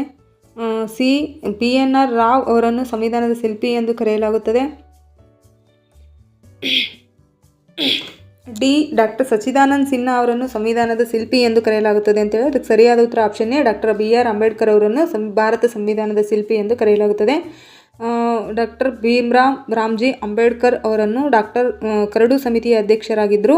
ಭಾರತೀಯ ಸಂವಿಧಾನದ ರಚನೆಯಲ್ಲಿ ಅವರ ಅಪಾರ ಕೊಡುಗೆಯಿಂದ ಅವರನ್ನು ಭಾರತೀಯ ಸಂವಿಧಾನದ ಶಿಲ್ಪಿ ಎಂದು ಕರೆಯಲಾಗುತ್ತದೆ. ಅದಕ್ಕೆ ಸರಿಯಾದ ಉತ್ತರ ಆಪ್ಷನ್ ಎ. 26ನೇ ಕ್ವಶನ್, ಕೆಳಗಿನ ಹೇಳಿಕೆಗಳನ್ನು ಪರಿಗಣಿಸಿ. ಭಾರತವು ಪ್ರಜಾಪ್ರಭುತ್ವ ರಾಷ್ಟ್ರವಾಗಿದೆ. ಎರಡನೇದು, ಭಾರತವು ಗಣರಾಜ್ಯ ರಾಷ್ಟ್ರವಾಗಿದೆ. ಮೂರನೇದು, ಭಾರತದ ರಾಷ್ಟ್ರಪತಿ ವಂಶ ಪರಂಪರ್ಯವಾಗಿ ಅಧಿಕಾರಕ್ಕೆ ಬರುತ್ತಾರೆ ಅಂತ ಹೇಳಿದ್ದಾರೆ. ಆಪ್ಷನ್ ಹೀಗಿದೆ: 1 ಮಾತ್ರ ಸರಿ, 1 ಮತ್ತು 2 ಮಾತ್ರ ಸರಿ, 2 ಮತ್ತು 3 ಮಾತ್ರ ಸರಿ. ಆಪ್ಷನ್ ಡಿ ಮೇಲಿನ ಎಲ್ಲವೂ ಸರಿ. ಇದಕ್ಕೆ ಸರಿಯಾದ ಉತ್ತರ ಆಪ್ಷನ್ ಬಿ. ಭಾರತವು ಪ್ರಜಾಪ್ರಭುತ್ವ ಮತ್ತು ಗಣರಾಜ್ಯ ರಾಷ್ಟ್ರವಾಗಿದೆ. ರಾಷ್ಟ್ರಪತಿಯನ್ನು ಚುನಾವಣೆಯ ಮೂಲಕ ಆಯ್ಕೆ ಮಾಡಲಾಗುತ್ತದೆ. 27ನೇ ಕ್ವಶನ್ನು, ಕೆಳಗಿನವುಗಳನ್ನು ಹೊಂದಿಸಿ ಬರೆಯಿರಿ. ಎ ಪಟ್ಟಿ, ಬಿ ಪಟ್ಟಿ. 26 ನವೆಂಬರ್ 1949 ಸಂವಿಧಾನ ಜಾರಿ. 26 ಜನವರಿ 1950 ಸಂವಿಧಾನ ಅಂಗೀಕಾರ. 9 ಡಿಸೆಂಬರ್ 1946 ಮೊದಲ ಸಭೆ. 11 ಡಿಸೆಂಬರ್ 1946 ಶಾಶ್ವತ ಅಧ್ಯಕ್ಷರ ಆಯ್ಕೆ ಅಂತ ಕೇಳಿದರೆ ಇದಕ್ಕೆ 26 ನವೆಂಬರ್ 1949 ಸಂವಿಧಾನ ಅಂಗೀಕಾರ ಆಗ್ತತಿ. ಅದಕ್ಕೆ ಸರಿಯಾದ ಉತ್ತರ ಯಾವುದಾಗುತ್ತೆ ಅಂದ್ರೆ option A 1B 2A 3C 4D, B 1A 2B 3D 4C, C 1C 2D 3A 4B, D 1D 2C 3B 4A. ಇದಕ್ಕೆ ಸರಿಯಾದ ಉತ್ತರ ಯಾವುದಾಗುತ್ತೆ ಅಂದರೆ ಆಪ್ಷನ್ ಎ ಆಗುತ್ತೆ. 26 ನವೆಂಬರ್ 1949 ಸಂವಿಧಾನ ಅಂಗೀಕಾರ. 26 ಜನವರಿ 1950 ಸಂವಿಧಾನ ಜಾರಿ. 9 ಡಿಸೆಂಬರ್ 1946 ಮೊದಲ ಸಭೆ. 11 ಡಿಸೆಂಬರ್ 1946 ಡಾಕ್ಟರ್ ರಾಜೇಂದ್ರ ಪ್ರಸಾದ್ ಅವರು ಅಧ್ಯಕ್ಷರಾಗಿ ಆಯ್ಕೆಯಾಗ್ತಾರೆ. 28ನೇ ಕ್ವಶನ್ನು, ಕೆಳಗಿನವುಗಳಲ್ಲಿ ಯಾವುದು ಸರಿ ಅಲ್ಲ ಅಂತ ಕೇಳಿದ್ದಾರೆ. ಆಪ್ಷನ್ ಎ ಸಂವಿಧಾನ ಸಭೆಯ ಮೊದಲ ಸಭೆ 9 ಡಿಸೆಂಬರ್ 1946 ನಡೀತು ಅಂತ ಹೇಳಿದ್ದಾರೆ. ಆಪ್ಷನ್ ಬಿ ಸಂವಿಧಾನ ಸಭೆಯ ಮೊದಲ ಅಧ್ಯಕ್ಷರು ಡಾಕ್ಟರ್ ಸಚ್ಚಿದಾನಂದ ಸಿನ್ಹಾ ಅಂತ ಹೇಳಿದ್ದಾರೆ. ಕರಡು ಸಮಿತಿಯ ಅಧ್ಯಕ್ಷರು ಡಾಕ್ಟರ್ BR ಅಂಬೇಡ್ಕರ್ ಅವರು ಅಂತ ಹೇಳಿದ್ದಾರೆ. ಡಿ ಸಂವಿಧಾನ 26 ಜನವರಿ 1950 ಜಾರಿಗೆ ಬಂತು ಅಂತ ಹೇಳಿದರೆ ಇದಕ್ಕೆ ಸರಿಯಾದ ಉತ್ತರ ಆಪ್ಷನ್ ಬಿ ಆಗ್ತತಿ. ಅವರು ಮೊದಲ ಅಧ್ಯಕ್ಷರು ಹೌದು, ಆದರೆ ಮೊದಲ ಅಧ್ಯಕ್ಷರು ಅಂತ ಮೆನ್ಷನ್ ಮಾಡಿದರೆ ಅಲ್ಲಿ ತಾತ್ಕಾಲಿಕ ಅಧ್ಯಕ್ಷರು ಅಂತ ಬರಬೇಕಾಗಿತ್ತು. ಹಾಗಾಗಿ ಆಪ್ಷನ್ ಬಿ ತಪ್ಪಾಗುತ್ತೆ. ಇಲ್ಲಿ ಯಾವುದು ಸರಿಯಲ್ಲ ಅಂದರೆ ಆಪ್ಷನ್ ಬಿ ಸರಿಯಲ್ಲ. ಅವರು ಡಾಕ್ಟರ್ ಸಚ್ಚಿದಾನಂದ ಸಿನ್ಹಾ ಅವರು ತಾತ್ಕಾಲಿಕ ಅಧ್ಯಕ್ಷರಾಗಿರ್ತಾರೆ, ಶಾಶ್ವತ ಅಧ್ಯಕ್ಷರಲ್ಲ. ಹಾಗಾಗಿ ಅದು ತಪ್ಪಾಗಿರ್ತೈತಿ. ಆಪ್ಷನ್ ಬಿ ಇದಕ್ಕೆ ಸರಿಯಾದ ಉತ್ತರ. 29ನೇ ಕ್ವಶನ್, ಕೆಳಗಿನ ಹೇಳಿಕೆಗಳನ್ನು ಪರಿಗಣಿಸಿ ಅಂತ ಕೇಳಿದರೆ ಸಂವಿಧಾನ ಸಭೆಯ ಸದಸ್ಯರನ್ನು ನೇರವಾಗಿ ಜನರು ಆಯ್ಕೆ ಮಾಡಿರಲಿಲ್ಲ ಅಂತ ಹೇಳಿದರೆ. ಪ್ರಾಂತೀಯ ವಿಧಾನಸಭೆಗಳು ಸದಸ್ಯರನ್ನು ಆಯ್ಕೆ ಮಾಡಿದ್ವು ಅಂತ ಹೇಳಿದರೆ. ಮೂರನೇದು, ದೇಶೀಯ ಸಂಸ್ಥಾನಗಳಿಗೂ ಪ್ರತಿನಿಧಿತ್ವ ನೀಡಲಾಗಿತ್ತು ಅಂತ ಹೇಳಿದ್ದಾರೆ. ಇದರಲ್ಲಿ ಆಪ್ಷನ್ 1 ಮಾತ್ರ ಸರಿ, 2 ಮಾತ್ರ ಸರಿ, 1 ಮತ್ತು 2 ಮಾತ್ರ ಸರಿ. ಆಪ್ಷನ್ ಡಿ 1, 2 ಮತ್ತು 3 ಎಲ್ಲವೂ ಸರಿ. ಇದಕ್ಕೆ ಸರಿಯಾದ ಉತ್ತರ 3 ಎಲ್ಲವೂ ಸರಿ. ಆಪ್ಷನ್ ಡಿ ಸಂವಿಧಾನ ಸಭೆಯ ಸದಸ್ಯರನ್ನು ನೇರ ಚುನಾವಣೆ ಮೂಲಕ ಆಯ್ಕೆ ಮಾಡಿರಲಾಗಿರಲಿಲ್ಲ. ಹಾಗಾಗಿ ಅದು ಸರಿಯಾಗಿರುತ್ತೆ. 30ನೇದು, ಕೆಳಗಿನವುಗಳಲ್ಲಿ ಯಾವುದು ಸರಿಯಾಗಿದೆ ಅಂತ ಕೇಳಿದರೆ ಸಂವಿಧಾನ ಸಭೆಯ ಕೊನೆಯ ಸಭೆ 24 ಜನವರಿ 1950. ಎರಡನೇದು, ಸಂವಿಧಾನ ಸಭೆಯ ಕೊನೆಯ ಸಭೆ 15 ಆಗಸ್ಟ್ 1947. ಮೂರನೇದು, ಸಂವಿಧಾನ ಸಭೆಯ ಕೊನೆಯ ಸಭೆ 26 ನವೆಂಬರ್ 1949. ಡಿ ಸಂವಿಧಾನ ಸಭೆಯ ಕೊನೆಯ ಸಭೆ 26 ಜನವರಿ 1950. ಇದಕ್ಕೆ ಸರಿಯಾದ ಉತ್ತರ ಆಪ್ಷನ್ ಎ. ಆಪ್ಷನ್ ಎ ಸಂವಿಧಾನ ಸಭೆಯ ಕೊನೆಯ ಅಧಿವೇಶನ 24 ಜನವರಿ 1950 ನಡೆಯುತ್ತೆ. ಹಾಗಾಗಿ ಆಪ್ಷನ್ ಎ ಇದಕ್ಕೆ ಸರಿಯಾದ ಉತ್ತರ ಆಗಿರುತ್ತೆ. 31ನೇ ಕ್ವಶನ್, ಕೆಳಗಿನವುಗಳನ್ನು ಪರಿಗಣಿಸಿ. ಸಂವಿಧಾನ ಸಭೆಯು ಸ್ವತಂತ್ರ ಭಾರತದ ತಾತ್ಕಾಲಿಕ ಸಂಸತ್ತಾಗಿಯೂ ಕಾರ್ಯನಿರ್ವಹಿಸಿತು. ಎರಡನೇದು, ಸಂವಿಧಾನ ಜಾರಿಗೆ ಬಂದ ನಂತರವೂ ಮೊದಲ ಲೋಕಸಭೆ ರಚನೆಯಾಗುವವರೆಗೂ ಸಂವಿಧಾನ ಸಭೆಯು ಶಾಸನ ಕಾರ್ಯ ನಿರ್ವಹಿಸಿತು ಅಂತ ಹೇಳಿದರೆ. ಮೂರನೇದು, ಮೊದಲ ಲೋಕಸಭೆ 1952ರಲ್ಲಿ ಅಸ್ತಿತ್ವಕ್ಕೆ ಬಂತು. ಇದಕ್ಕೆ ಆಪ್ಷನ್ನು 1 ಮಾತ್ರ ಸರಿ, ಬಿ 1 ಮತ್ತು 2 ಮಾತ್ರ ಸರಿ, ಸಿ 2 ಮತ್ತು 3 ಮಾತ್ರ ಸರಿ, ಡಿ ಎಲ್ಲವೂ ಸರಿ. ಇದಕ್ಕೆ ಸರಿಯಾದ ಉತ್ತರ ಡಿ ಎಲ್ಲವೂ ಸರಿ. 26 ಜನವರಿ 1950ರಿಂದ ಮೊದಲ ಲೋಕಸಭೆ ರಚನೆಯಾಗುವವರೆಗೂ ಸಂವಿಧಾನ ಸಭೆಯು ತಾತ್ಕಾಲಿಕ ಸಂಸತ್ತಾಗಿ ಕಾರ್ಯನಿರ್ವಹಿಸಿತು. ಹಾಗಾಗಿ ಅದೆಲ್ಲವೂ ಸರಿಯಾಗಿರುತ್ತೆ. ನೆಕ್ಸ್ಟು ಹೊಂದಿಸಿ ಬರೆಯಿರಿ. ಎ ಪಟ್ಟಿ, ಬಿ ಪಟ್ಟಿ. ಡಾಕ್ಟರ್ BR ಅಂಬೇಡ್ಕರ್ ಅವರು ಸಂವಿಧಾನಿಕ ಸಲಹೆಗಾರ. BNR ರಾವ್ ರಾಷ್ಟ್ರಗಾನ. ಜನಗಣಮನ ಕರಡು ಸಮಿತಿಯ ಅಧ್ಯಕ್ಷರು, ವಂದೇ ಮಾತರಂ ರಾಷ್ಟ್ರಗೀತೆ. ಇದಕ್ಕೆ ಸರಿಯಾದ ಹೊಂದಾಣಿಕೆ ಯಾವುದು ಅಂದರೆ ಒಂದನೇದಕ್ಕೆ ಸಿ, ಎರಡನೇದಕ್ಕೆ ಎ, ಮೂರನೇದಕ್ಕೆ ಡಿ, ಮೂರನೇದಕ್ಕೆ ಬಿ, ನಾಲ್ಕನೇದಕ್ಕೆ ಡಿ.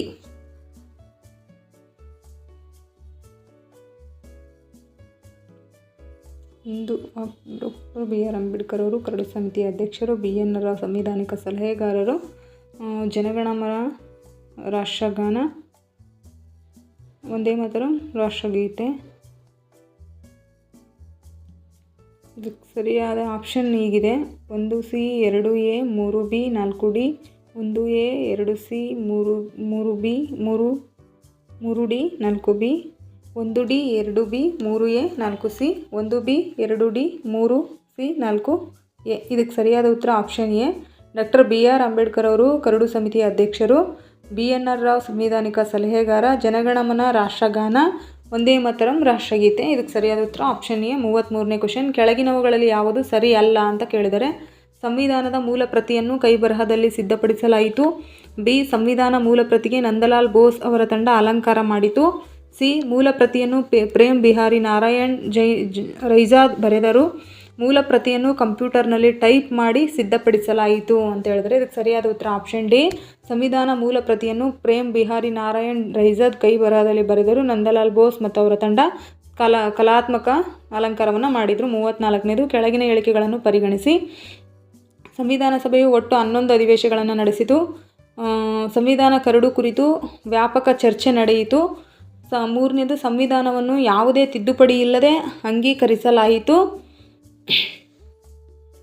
ಇದಕ್ಕೆ ಆಪ್ಷನ್ನು 1 ಮಾತ್ರ ಸರಿ, ಬಿ 1 ಮತ್ತು 2 ಮಾತ್ರ ಸರಿ, ಸಿ 2 ಮತ್ತು 3 ಮಾತ್ರ ಸರಿ, 4 1 2 3 ಎಲ್ಲವೂ ಸರಿ. ಇದಕ್ಕೆ ಸರಿಯಾದ ಉತ್ತರ ಆಪ್ಷನ್ ಬಿ. ಸಂವಿಧಾನದ ಕರಡು ಕುರಿತು ವ್ಯಾಪಕ ಚರ್ಚೆ ನಡೆಯಿತು ಮತ್ತು ಅನೇಕ ತಿದ್ದುಪಡಿಗಳನ್ನು ಪರಿಗಣಿಸಿದ ನಂತರ ಅಂತಿಮ ರೂಪದಲ್ಲಿ ಅಂಗೀಕರಿಸಲಾಯಿತು. ಹಾಗಾಗಿ ಇದಕ್ಕೆ ಸರಿಯಾದ ಉತ್ತರ ಆಪ್ಷನ್ ಬಿ ಆಗಿರ್ತೈತಿ. 1 ಮತ್ತು 2 ಸರಿ, 3ನೇದು ಸರಿ ಆಗಿರೋದಿಲ್ಲ.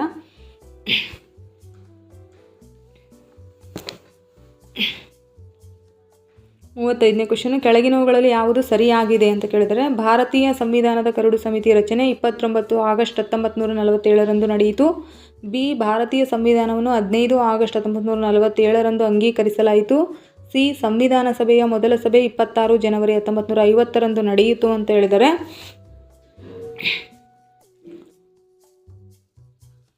ಡಿ, ಡಾಕ್ಟರ್ ರಾಜೇಂದ್ರ ಪ್ರಸಾದ್ ರವರು ಕರಡು ಸಮಿತಿಯ ಅಧ್ಯಕ್ಷರಾಗಿದ್ದರು ಅಂತ ಹೇಳಿದರೆ ಇದಕ್ಕೆ ಸರಿಯಾದ ಉತ್ತರ ಆಪ್ಷನ್ ಎ ಆಗಿರ್ತತಿ. 29 ಆಗಸ್ಟ್ 1947ರಂದು ಕರಡು ಸಮಿತಿಯನ್ನು ರಚಿಸಲಾಯಿತು. ಅದರ ಅಧ್ಯಕ್ಷರಾಗಿ ಡಾಕ್ಟರ್ BR ಅಂಬೇಡ್ಕರ್ ಅವರು ನೇಮಕಗೊಂಡರು. ಹಾಗಾಗಿ ಆಪ್ಷನ್ ಎ ಸರಿಯಾದ ಉತ್ತರ. 36ನೇ ಕ್ವಶನ್: ಕೆಳಗಿನ ಹೇಳಿಕೆಗಳನ್ನು ಪರಿಗಣಿಸಿ. ಸಂವಿಧಾನ ಸಭೆಯ ಸದಸ್ಯರನ್ನು ಸಾರ್ವತ್ರಿಕ ವಯಸ್ಕ ಮತಾಧಿಕಾರದ ಆಧಾರದ ಮೇಲೆ ನೇರವಾಗಿ ಆಯ್ಕೆ ಮಾಡಲಾಗಿರಲಿಲ್ಲ ಅಂತ ಹೇಳಿದರೆ ಸಂವಿಧಾನ ಸಭೆಯ ಸದಸ್ಯರನ್ನು ಪ್ರಾಂತೀಯ ವಿಧಾನಸಭೆಗಳು ಪರೋಕ್ಷವಾಗಿ ಆಯ್ಕೆ ಮಾಡಿದ್ವು ಅಂತ ಹೇಳಿದರೆ. 3ನೇದು: ದೇಶೀಯ ಸಂಸ್ಥಾನಗಳ ಪ್ರತಿನಿಧಿಗಳಿಗೂ ಸಂವಿಧಾನ ಸಭೆಯಲ್ಲಿದ್ದರು ಅಂತ ಹೇಳಿದರೆ ಪ್ರತಿನಿಧಿಗಳು ಸಂವಿಧಾನ ಸಭೆಯಲ್ಲಿದ್ದರು ಅಂತ ಹೇಳಿದರೆ 3ನೇದು. 4ನೇ ಇದಕ್ಕೆ ಸರಿಯಾಗಿ ಆಪ್ಷನ್ ಹೀಗಿದೆ: 1 ಮಾತ್ರ ಸರಿ, ಬಿ 1 ಮತ್ತು 2 ಮಾತ್ರ ಸರಿ, ಸಿ 2 ಮತ್ತು 3 ಮಾತ್ರ ಸರಿ, ಡಿ 1 2 3 ಮಾತ್ರ ಸರಿ, ಎಲ್ಲವೂ ಸರಿ. ಇದಕ್ಕೆ ಸರಿಯಾದ ಉತ್ತರ ಎಲ್ಲವೂ ಸರಿ, ಡಿ. ಸಂವಿಧಾನ ಸಭೆಯ ಸದಸ್ಯರನ್ನು ನೇರವಾಗಿ ಜನರು ಆಯ್ಕೆ ಮಾಡಲಿಲ್ಲ, ಪ್ರಾಂತೀಯ ವಿಧಾನಸಭೆಗಳು ಅವ್ರನ್ನ ಆಯ್ಕೆ ಮಾಡಿದ್ವು. ಹಾಗಾಗಿ ಡಿ ಸರಿಯಾದ ಉತ್ತರ. ಇವು ಹೊಂದಿಸಿ ಬರೆಯಿರಿ: ಎ ಪಟ್ಟಿ ಬಿ ಪಟ್ಟಿ. 16 ಮೇ 1946 ಕರಡು ಸಮಿತಿ ರಚನೆ, 9 ಡಿಸೆಂಬರ್ 1946 ಮೊದಲ ಸಭೆ, 29 ಆಗಸ್ಟ್ 1947 ಕ್ಯಾಬಿನೆಟ್ ಮಿಷನ್ ಯೋಜನೆ, 26 ನವೆಂಬರ್ 1949 ಸಂವಿಧಾನ ಅಂಗೀಕಾರ ಅಂತ ಹೇಳಿದರೆ ಇಲ್ಲಿ 1ನೇದಕ್ಕೆ 3ನೇದಾಗಬೇಕು. 16 ಮೇ 1946 ಕ್ಯಾಬಿನೆಟ್ ಮಿಷನ್ನು, ಹಾಗಾಗಿ 1ಕ್ಕೆ ಸಿ ಬರಬೇಕು. 9 ಡಿಸೆಂಬರು 1946 ಮೊದಲ ಸಭೆ, ಬಿ ಬರಬೇಕು. 2ಕ್ಕೆ ಬಿ, 1ಕ್ಕೆ ಸಿ, 2ಕ್ಕೆ ಬಿ. 29 ಆಗಸ್ಟ್ 1947 ಕರಡು ಸಮಿತಿ ರಚನೆ, 3ಕ್ಕೆ ಎ ಬರಬೇಕು. 26 1949ರಂದು ನವೆಂಬರ್ 1949 ಸಂವಿಧಾನವನ್ನು ಅಂಗೀಕಾರ ಮಾಡಿದರು. ಹಾಗಾಗಿ 1 ಸಿ, 2 ಬಿ, 3 ಎ, 4 ಡಿ. ಇದಕ್ಕೆ ಸರಿಯಾದ ಉತ್ತರ ಆಪ್ಷನ್ ಎ ಆಗಿರ್ತೈತಿ. ಮೇ 16 1946 ಇದು ಒಂದು ಆಪ್ಷನ್ನು ಏನೇ ಸರಿ. 16 ಮೇ 1946 ಕ್ಯಾಬಿನೆಟ್ ಮಿಷನ್ ಯೋಜನೆ, 9 ಡಿಸೆಂಬರ್ 1946 ಸಂವಿಧಾನ ಸಭೆಯ ಮೊದಲ ಸಭೆಯಾಗಿರ್ತೈತಿ. ಇದಕ್ಕೆ ಸರಿಯಾಗಿರ್ತದೆ ಆಪ್ಷನ್ ಎ. 38ನೇದು ಕೆಳಗಿನವುಗಳಲ್ಲಿ ಯಾವುದು ಸರಿ ಅಲ್ಲ ಅಂತ ಕೇಳಿದರೆ, ಭಾರತ ಸಂವಿಧಾನವು ವಿವಿಧ ದೇಶಗಳ ಸಂವಿಧಾನಗಳಿಂದ ಪ್ರೇರಣೆ ಪಡೆದಿದೆ. ಭಾರತದ ಸಂವಿಧಾನವು ವಿಶ್ವದ ಅತಿದೊಡ್ಡ ಲಿಖಿತ ಸಂವಿಧಾನಗಳಲ್ಲಿ ಒಂದಾಗಿದೆ. ಭಾರತ ಸಂವಿಧಾನವನ್ನು ಸಂವಿಧಾನ ಸಭೆ ರಚಿಸಿತು. ಭಾರತದಲ್ಲಿ ಸಂವಿಧಾನವನ್ನು ಬ್ರಿಟಿಷ್ ಸಂಸತ್ತು 1950ರಲ್ಲಿ ರಚಿಸಿತು ಅಂತ ಹೇಳಿದರೆ ಇದಕ್ಕೆ ಸರಿಯಾದ ಉತ್ತರ ಆಪ್ಷನ್ ಡಿ ಆಗಿರ್ತೈತಿ. ಭಾರತ ಸಂವಿಧಾನವನ್ನು ಬ್ರಿಟಿಷ್ ಸಂಸತ್ತು ರಚಿಸಲಿಲ್ಲ. ಹಾಗಾಗಿ ಭಾರತ ಸಂವಿಧಾನವನ್ನು ಭಾರತದ ಸಂವಿಧಾನ ಸಭೆ ರಚಿಸಿತು, ಬ್ರಿಟಿಷ್ ಸಂಸತ್ತಲ್ಲ. ಹಾಗಾಗಿ ಆಪ್ಷನ್ ಡಿ ಸರಿಯಾದ ಉತ್ತರ ಆಗಿರ್ತೈತಿ. 39ನೇದು ಕೆಳಗಿನ ಹೇಳಿಕೆಗಳನ್ನು ಪರಿಗಣಿಸಿ. ಸಂವಿಧಾನವನ್ನು 26 ನವೆಂಬರ್ 1949ರಂದು ಅಂಗೀಕರಿಸಲಾಯಿತು. ಕೆಲವು ವಿಧಿಗಳು 26 ನವೆಂಬರ್ 1949ರಿಂದಲೇ ಜಾರಿಗೆ ಬಂದವು. 3ನೇದು ಸಂಪೂರ್ಣ ಸಂವಿಧಾನವು 26 ಜನವರಿ 1950ರಂದು ಜಾರಿಗೆ ಬಂತು. ಆಪ್ಷನ್ ಹೀಗಿದೆ: 1 ಮಾತ್ರ ಸರಿ, 1 ಮತ್ತು 2 ಮಾತ್ರ ಸರಿ, 2 ಮತ್ತು 3 ಮಾತ್ರ ಸರಿ, ಮೇಲಿನ ಎಲ್ಲವೂ ಅಂತ. ಇದಕ್ಕೆ ಸರಿಯಾದ ಉತ್ತರ ಮೇಲಿನ ಎಲ್ಲವೂ ಸರಿಯಾಗಿರುತ್ತೆ. ಸಂವಿಧಾನವನ್ನು 26 ನವೆಂಬರ್ 1940ರಂದು ಅಂಗೀಕರಿಸಲಾಯಿತು. ಕೆಲವು ವಿಧಿಗಳು ಅಂದೇ ಜಾರಿಗೆ ಬಂದವು. ಸಂಪೂರ್ಣ ಸಂವಿಧಾನವು 26 ಜನವರಿ 1950ರಂದು ಜಾರಿಗೆ ಬಂತು. ಹಾಗಾಗಿ ಮೇಲಿನ ಎಲ್ಲವೂ ಕೂಡ ಸರಿಯಾಗಿರುತ್ತೆ. ಇದು ಸರಿಯಾದ ಉತ್ತರ ಆಪ್ಷನ್ ಡಿ, ಮೇಲಿನ ಎಲ್ಲವೂ ಸರಿ. 40ನೇ ಕ್ವಶನ್, ಕೆಳಗಿನವುಗಳಲ್ಲಿ ಯಾವುದು ಸರಿಯಾಗಿದೆ ಅಂತ ಕೇಳಿದರೆ, ಡಾಕ್ಟರ್ BR ಅಂಬೇಡ್ಕರ್ ಅವರನ್ನು ಭಾರತೀಯ ಸಂವಿಧಾನದ ಶಿಲ್ಪಿ ಎಂದು ಕರೆಯಲಾಗುತ್ತದೆ. ರಾಜೇಂದ್ರ, ಇದು ಕ್ವಶನ್ ರಿಪೀಟ್ ಆಗಿದೆ ಫ್ರೆಂಡ್ಸ್. ಇದಕ್ಕೆ ಸರಿಯಾದ ಉತ್ತರ ಆಪ್ಷನ್ ಎ ಆಗಿರ್ತೈತಿ. ಡಾಕ್ಟರ್ BR ಅಂಬೇಡ್ಕರ್ ಅವರನ್ನು ಭಾರತೀಯ ಸಂವಿಧಾನದ ಶಿಲ್ಪಿ ಅಂತೇಳಿ ಕರಿತೀವಿ. ಇದು ಕ್ವಶನ್ ರಿಪೀಟ್ ಆಗಿದೆ, ಸಾರಿ. ಇದಕ್ಕೆ ಸರಿಯಾದ ಉತ್ತರ option A. Doctor BR Ambedkar ಅವರು ಕರಡು ಸಮಿತಿಯ ಅಧ್ಯಕ್ಷರಾಗಿದ್ದರು. ಭಾರತೀಯ ಸಂವಿಧಾನ ರಚನೆಯಲ್ಲಿ ಅವರು ಪ್ರಮುಖ ಪಾತ್ರದಿಂದ ಅವರನ್ನು ಭಾರತೀಯ ಸಂವಿಧಾನದ ಶಿಲ್ಪಿ ಅಂತೇಳಿ ಕರಿತೀವಿ. ಹಾಗಾಗಿ ಆಪ್ಷನ್ ಎ. 41ನೇ ಕ್ವಶನ್, ಕೆಳಗಿನ ಹೇಳಿಕೆಗಳನ್ನು ಪರಿಗಣಿಸಿ. ಸಂವಿಧಾನ ಸಭೆಯ ಮೊದಲ ಸಭೆಯು 9 ಡಿಸೆಂಬರ್ 1946ರಂದು ನಡೆಯಿತು. ಡಾಕ್ಟರ್ ಸಚ್ಚಿದಾನಂದ ಸಿನ್ಹಾ ಅವರು ತಾತ್ಕಾಲಿಕ ಅಧ್ಯಕ್ಷರಾಗಿದ್ದರು. ಡಾಕ್ಟರ್ ರಾಜೇಂದ್ರ ಪ್ರಸಾದ್ ಅವರು 11 ಡಿಸೆಂಬರ್ 1949ರಂದು ಬಂದರು ಅಂತ ಶಾಶ್ವತ ಅಧ್ಯಕ್ಷರಾದರು ಅಂತ ಹೇಳ್ತಾರೆ. ಇದಕ್ಕೆ ಸರಿಯಾದ ಉತ್ತರ ಮೇಲಿನ ಎಲ್ಲವೂ ಸರಿಯಾಗಿರ್ತವೆ. 9 ಡಿಸೆಂಬರ್ 1946 ಮೊದಲ ಸಭೆ. ಡಾಕ್ಟರ್ ಸಚ್ಚಿದಾನಂದ ಸಿನ್ಹಾ ಅವರು ತಾತ್ಕಾಲಿಕ ಅಧ್ಯಕ್ಷರು. 11 ಡಿಸೆಂಬರ್ 1946ಕ್ಕೆ ಡಾಕ್ಟರ್ ರಾಜೇಂದ್ರ ಪ್ರಸಾದ್ ಅವರು ಶಾಶ್ವತ ಅಧ್ಯಕ್ಷರಾಗ್ತಾರೆ. 42ನೇದು ಕೆಳಗಿನವುಗಳನ್ನು ಹೊಂದಿಸಿ ಬರೆಯಿರಿ ಅಂತ ಕೇಳಿದರೆ, ಎ ಪಟ್ಟಿ ಬಿ ಪಟ್ಟಿ. 24 ಜನವರಿ 1950 ರಾಷ್ಟ್ರೀಯ ಧ್ವಜ. 22 ಜುಲೈ 1947 ರಾಷ್ಟ್ರಗಾನ. 3ನೇದು ಜನಗಣಮನ ರಾಷ್ಟ್ರಗೀತೆ. ವಂದೇ ಮಾತರಂ ಅಂಗೀಕಾರ, ರಾಷ್ಟ್ರೀಯ ಧ್ವಜ ಅಂಗೀಕಾರ ಅಂತ ಹೇಳಿದರೆ ಇದು ಸರಿಯಾದ ಉತ್ತರ ಯಾವುದಾಗುತ್ತೆ ಅಂದರೆ 24 ಜನವರಿ 1950 ರಾಷ್ಟ್ರಗಾನ ಮತ್ತು ರಾಷ್ಟ್ರಗೀತೆಯನ್ನು ನಾವು ಇದಕ್ಕೆ ಸರಿಯಾದ ಆಯ್ಕೆ ನೀವು ಆಯ್ಕೆ ಮಾಡಿ. 1B 2D 3B 4C, 1A 2D 3C 4B, 1C 2A 3D 4B, D 1D 2B 3A 4C. ಇದಕ್ಕೆ ಸರಿಯಾದ ಉತ್ತರ ಆಪ್ಷನ್ ಎ ಆಗಿರ್ತೈತಿ. 22 ಜುಲೈ 1947 ರಾಷ್ಟ್ರೀಯ ಧ್ವಜ ಅಂಗೀಕರಿಸ್ತೀವಿ. 24 ಜನವರಿ 1950 ಜನಗಣಮನ ರಾಷ್ಟ್ರಗಾನವಾಗಿ ಅಂಗೀಕರಿಸಲಾಯಿತು. ವಂದೇ ಮಾತರಂ ರಾಷ್ಟ್ರಗೀತೆಯನ್ನು ಕೂಡ ಅವತ್ತೇ ಅಂಗೀಕರಿಸಲಾಯಿತು. 43ನೇದು ಸಂವಿಧಾನದ ಮೂಲ ಪ್ರತಿಯನ್ನು ಕೈಬರಹದಲ್ಲಿ ಬರೆಯಲಾಯಿತು. ಪ್ರೇಮ್ ಬಿಹಾರಿ ನಾರಾಯಣ್ ರೈಜಾದ್ ಮೂಲ ಪ್ರತಿಯನ್ನು ಬರೆದರು. ಸಿ ನಂದಲಾಲ್ ಬೋಸ್ ಅವರ ತಂಡ ಮೂಲ ಪ್ರತಿಗೆ ಅಲಂಕಾರ ಮಾಡಿತು. ಇದಕ್ಕೆ ಸರಿಯಾದ ಉತ್ತರ ಡಿ, ಮೂಲ ಪ್ರತಿಯನ್ನು ಕಂಪ್ಯೂಟರ್ನಲ್ಲಿ ಸಿದ್ಧಪಡಿಸಲಾಯಿತು ಅಂತ ಹೇಳಿದ್ರೆ ಅದು ತಪ್ಪು. ಮೂಲ ಸಂವಿಧಾನವನ್ನು ಕೈ ಬರಹದಲ್ಲಿ ಅಲ್ಲಿ ಕಂಪ್ಯೂಟರ್ ಮೂಲಕ ಅಲ್ಲ, ಹಾಗಾಗಿ ಅದು ತಪ್ಪು. 44ನೇದು ಸಂವಿಧಾನ ಸಭೆಯು 11 ಅಧಿವೇಶನಗಳನ್ನು ನಡೆಸಿತು. ಸಂವಿಧಾನದ ಕರಡು ಕುರಿತು ಸುದೀರ್ಘ ಚರ್ಚೆ ನಡೆಯಿತು. ಕರಡಿಗೆ ಯಾವುದೇ ತಿದ್ದುಪಡಿ ಮಾಡದೆ ಅಂಗೀಕರಿಸಲಾಯಿತು.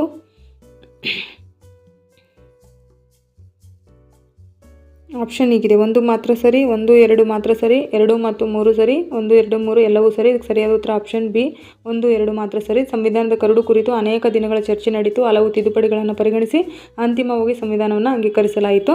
ಹಾಗಾಗಿ ಆಪ್ಷನ್ ಬಿ ಸರಿ. 1 ಮತ್ತು 2 ಮಾತ್ರ ಸರಿ, 3 ತಪ್ಪಾಗೈತೆ. 45 ಕೆಳಗಿನವುಗಳಲ್ಲಿ ಯಾವುದು ಸರಿಯಾಗಿದೆ ಅಂತ ಹೇಳಿದರೆ, ಸಂವಿಧಾನವನ್ನು 24 ಜನವರಿ 1950ರಂದು ಅಂಗೀಕರಿಸಲಾಯಿತು. ಕರಡು ಸಮಿತಿಯ ರಚನೆ 29 ಆಗಸ್ಟ್ 1947ರಂದು ನಡೆಯಿತು. ಸಂವಿಧಾನ ಸಭೆಯ ಮೊದಲ ಸಭೆ 15 ಆಗಸ್ಟ್ 1947ರಂದು